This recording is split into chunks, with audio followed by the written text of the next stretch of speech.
Sometimes I do find it difficult myself to take a catwalk look into the day-to-day use. So the other day I actually asked myself, okay, if I'm gonna go to work, how would I, for example, style myself in a trendy way, but not too full on, obviously, and still corporate? My answer would be, go with a curly look, but combine it with a beautiful full-on lip.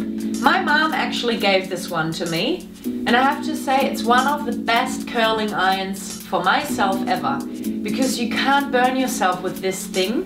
Plus, no matter how long your hair is, you won't ever get detangled. So let's see how this works. You actually have to switch it on so it heats itself up. So I'm just gonna start up there. As you can tell, it's not very important that the sections you're taking are very neat.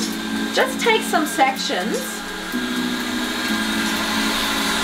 and roll it in. You put it inside and you just pull it out. You take the next section, and as I said, don't freak about being too tidy. You just keep going and make sure you get every little piece of hair, because the neater you do it, the better it's gonna look at the end. So now to the sides.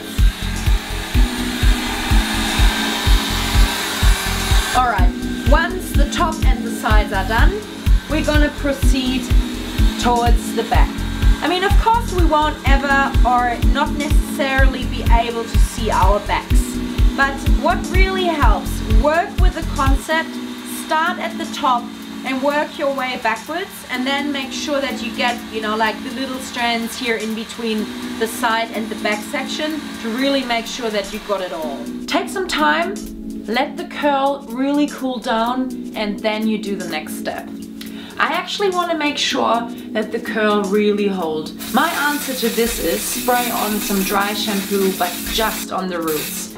We're going to use our hands and really shake through the curls. So play with the shapes. Use your hands, go through, and just see how you actually feel comfortable.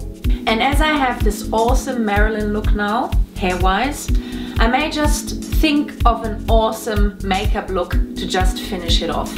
So the task is a full-on lip, but despite the full-on lip, just a very natural, beautiful base.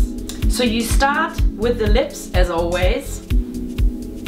Make sure that you really kind of nourish and pamper your lips before you even start with the makeup.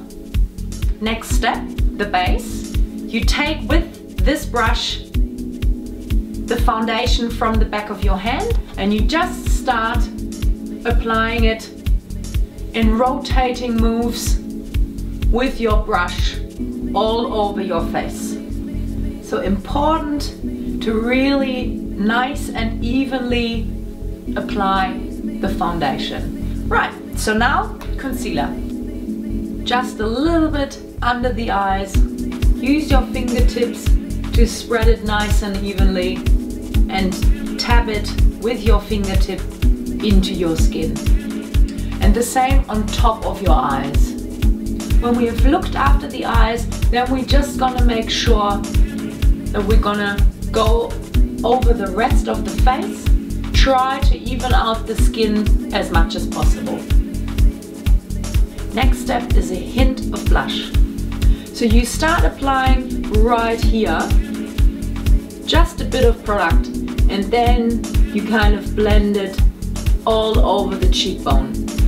Same on the other side, a little bit of product just here at the very front, then you can blend it all over. So next step is the eyeshadow, and as I've said, it's all about the full-on lip. So we won't go too overboard with an eyeshadow. We emphasize the eye in a very subtle but very effective way. So we apply like a line just into the crease of the eye, and then I'm going to use my fingertip to blend it in. To finish the eye makeup off, we're going to use a hint of mascara. As I said, a hint, because don't use too much, because the emphasis is still on the lips. So after we've finished the eye makeup, now it's all about the lips. So I've actually decided to go with the beautiful raspberry color.